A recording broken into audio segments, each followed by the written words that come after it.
Hola, ¿qué tal?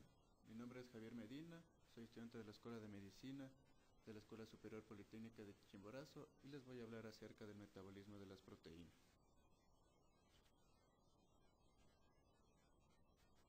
Propiedades básicas.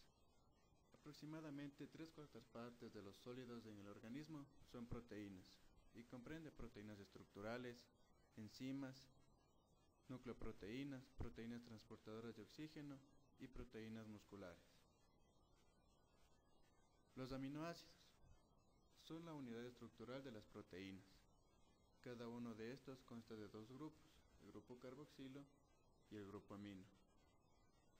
Estos aminoácidos se encuentran unidos entre sí mediante unos denominados enlaces peptídicos, que consiste en liberar el radical hidrógeno de un aminoácido y el radical hidroxilo del otro, para dar lugar a una denominada cadena peptídica. Existen aminoácidos de tipo esenciales y no esenciales. Aquí tenemos ejemplos de aminoácidos esenciales y no esenciales. Los no esenciales como la glicina y la alanina, y los esenciales como la valina, la isoleucina y la leucina. Los aminoácidos en la sangre. La cantidad normal de aminoácidos que debe estar en la sangre es más o menos de 35 a 65 miligramos por decilitro, lo que corresponde a 2 miligramos por decilitro por cada uno de los aminoácidos. Esto va a depender de manera propia de la ingestión de proteínas mediante los alimentos que contienen estas. Las proteínas, como si no se digieren ni se absorben directamente, sino que se convierten en aminoácidos en el tubo digestivo para realizar esta absorción. Después de una comida, la concentración de aminoácidos aumenta por dos razones. En primer lugar, la digestión y absorción suele prolongarse de 2 a 3 horas y los aminoácidos se absorben en pequeñas cantidades. Y en segundo lugar, las células de todo el organismo, en especial las células hepáticas, absorben aminoácidos sobrantes en 5 a 10 minutos, por lo que casi nunca se quedan aminoácidos en la sangre o en el líquido intersticial. Como las moléculas de aminoácidos son demasiado grandes como para atravesar los poros celulares, estos van a depender de mecanismos transportadores, es decir, pueden ocupar transporte activo o difusión facilitada. Aquí podemos encontrar un gráfico en el cual se explica lo antes expuesto.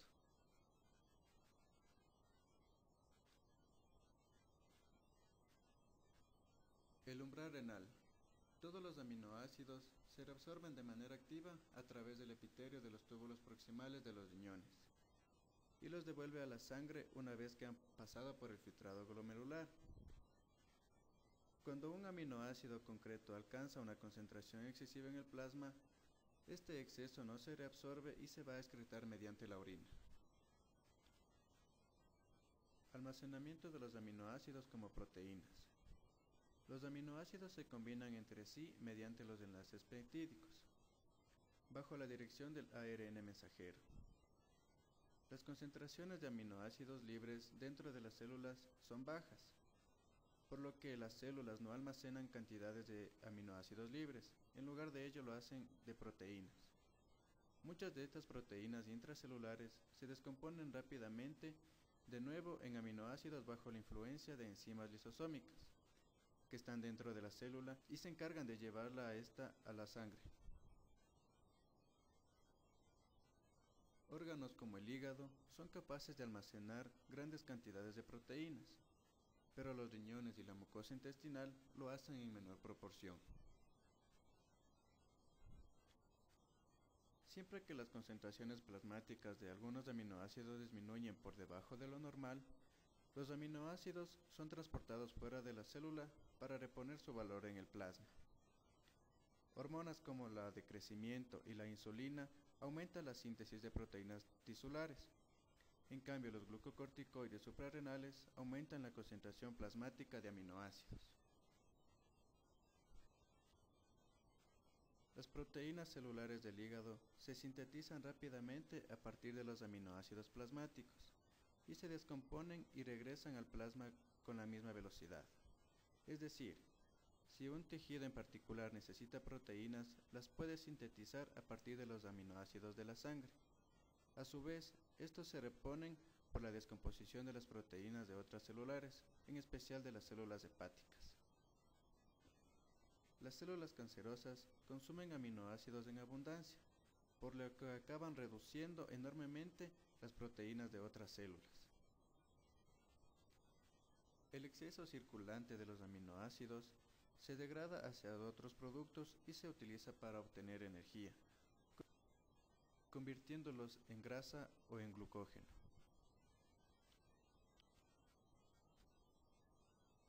Funciones de las proteínas plasmáticas. 3 son las más importantes y son la albúmina, las globulinas y el fibrinógeno. La albúmina es la encargada de proporcionar presión coloidosmótica al plasma para evitar la salida de este por los capilares. Las globulinas tienen funciones enzimáticas en el plasma, además se encargan de la inmunidad natural y adquirida en el organismo. El fibrinógeno se encuentra formando coágulos de sangre que ayudan a reparar las pequeñas roturas del aparato circulatorio. Formación de las proteínas plasmáticas. Del 50 al 80% de las proteínas se sintetizan en el hígado y el resto en los tejidos linfáticos.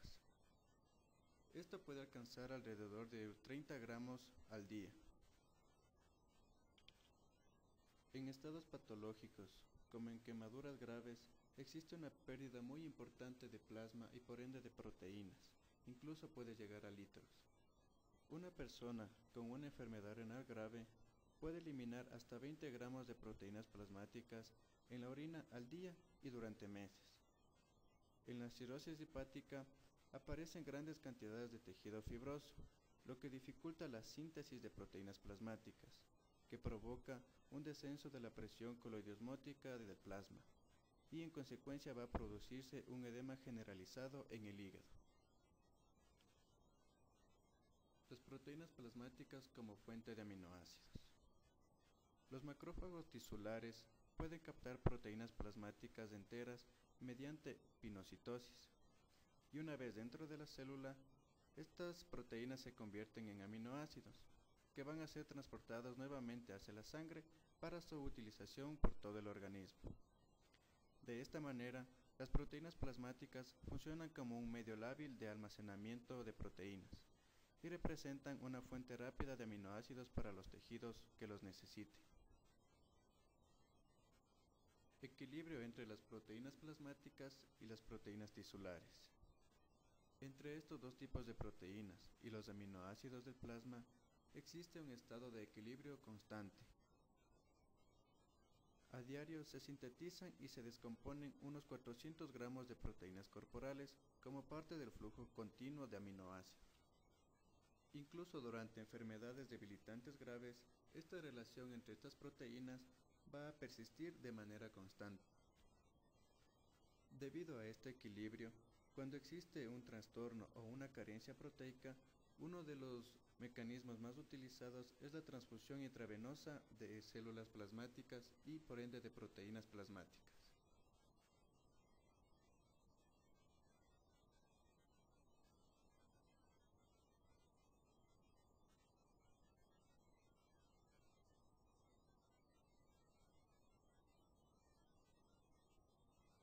El nombre de no esenciales no quiere decir que no sean necesarios en el organismo, sino que quiere decir que no son necesarios en la dieta diaria, debido a que el organismo puede sintetizarlos o formarlos. La síntesis de los aminoácidos no esenciales depende de la formación de cetoácidos. Por ejemplo, el ácido pirúvico, que se produce en grandes cantidades durante la glucólisis, es el cetoácido precursor del aminoácido alanina. Mediante transaminación, se transfiere un radical amino al cetoácido, mientras que el oxígeno cetónico pasa al donador del radical aminoácidos. La desaminación consiste en eliminar el grupo amino de los aminoácidos y formar el amoníaco. Oxidación de aminoácidos desaminados, gluconeogenia y cetogenia. Una vez que los aminoácidos se han desaminado, los cetoácidos resultantes pueden oxidarse para liberar energía con fines metabólicos. Esto implica dos procesos. En primer lugar, el cetoácido se convierte en una sustancia química apropiada para entrar en el ciclo del ácido cítrico o ciclo de Krebs, y dicha sustancia se degrada para ser utilizada para obtener energía. Por ejemplo, la alanina desaminada es el ácido pirúvico y se puede convertir en glucosa o en glucógeno. La conversión de los aminoácidos en glucosa o glucógeno se denomina gluconeogenia, y la conversión de los aminoácidos en cetoácidos o ácidos grasos se denomina cetogenia. 18 de los 20 aminoácidos por su estructura pueden convertirse en glucosa y 19 de estos en ácidos grasos.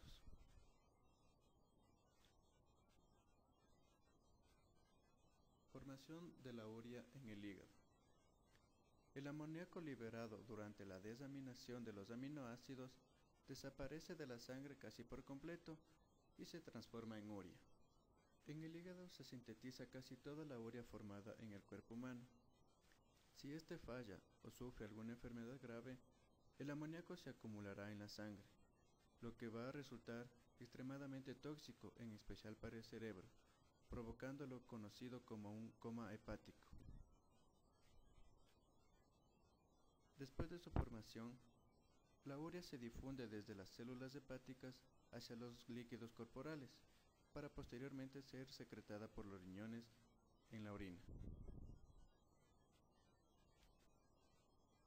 Descomposición de proteínas. La descomposición oscila entre 20 a 30 gramos de proteínas por día, y a esto se le denomina pérdida obligatoria de proteínas. Para que no exista una pérdida total de proteínas, se debe ingerir alrededor de 60 a 75 gramos de proteínas al día. Una proteína con una proporción de aminoácidos diferente de lo habitual para el organismo se denomina proteína parcial o proteína incompleta, y posee menos valor nutritivo que la proteína completa. El organismo utiliza casi en exclusiva los carbohidratos o las grasas para obtener energía mientras disponga de ellos. Pero, cuando hay varias semanas de ayuno, se empiezan a agotar esta cantidad de carbohidratos y grasas almacenados, y empiezan a desaminarse y oxidarse con rapidez los aminoácidos de la sangre para la obtención de energía. Es por esta razón que se dice que los hidratos de carbono y las grasas ahorran proteínas. Regulación hormonal del metabolismo proteico. La hormona de crecimiento o somatotropina eleva la tasa de síntesis de proteínas. El mecanismo por el que lo hace se desconoce, pero se atribuye a un mayor transporte de aminoácidos a través de las membranas celulares, también a una aceleración de los procesos de transcripción y traducción de ADN y ARN para la síntesis de proteínas, y a una reducción de la oxidación de las proteínas. La insulina. La insulina acelera el transporte de algunos aminoácidos a las células, lo que podría constituir el estímulo para la síntesis de proteínas. Además, la insulina reduce la degradación de las proteínas y aumenta el aporte de glucosa a las células y reduce, en consecuencia, el uso energético de los aminoácidos. Los glucocorticoides reducen la cantidad de proteínas de la mayor parte de los tejidos, pero aumentan la concentración de los aminoácidos en el plasma, proteínas hepáticas y también plasmáticas. Se cree que los glucocorticoides aceleran la descomposición de las proteínas extrahepáticas, permitiendo al hígado sintetizar mayores cantidades de proteínas celulares, hepáticas y plasmáticas. La testosterona y los estrógenos. hormonas sexuales masculina y femenina respectivamente. Estas hormonas aumentan el depósito de proteínas en los tejidos, especialmente el de las proteínas contráctiles de los músculos. La tiroxina. Esta afecta de forma indirecta al metabolismo proteico. Es decir, si no se dispone de suficientes hidratos de carbono y grasas para obtener energía, la tiroxina provoca una rápida degradación de las proteínas y las usa para obtener energía. Por el contrario, si se cuenta con cantidades adecuadas de hidratos de carbono y grasas y también con un exceso de aminoácidos en el líquido extracelular, la tiroxina aumenta la síntesis de proteínas. En sí, la tiroxina posee un efecto general e importante al aumentar las reacciones catabólicas y anabólicas normales de las proteínas.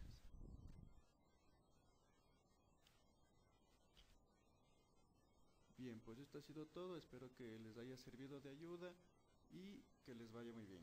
Hasta la próxima.